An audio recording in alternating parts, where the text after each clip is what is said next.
আসসালামু আলাইকুম সম্মানিত ভিউয়ার্স। আজকে আপনাদের দেখাবো চাষের জমিতে কীভাবে বোরিং করা হয়। আপনারা সবাই আমাদের ভিডিওটা সম্পূর্ণ দেখবেন।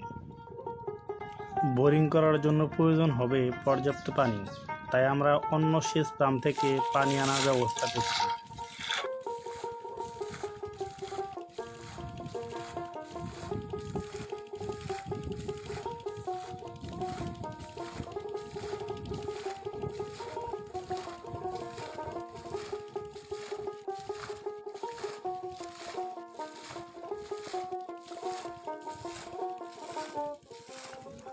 গর্ত করা শেষে এখন আমরা পাইপ মাটিতে ঢোকানোর কার্যক্রম শুরু করেছি।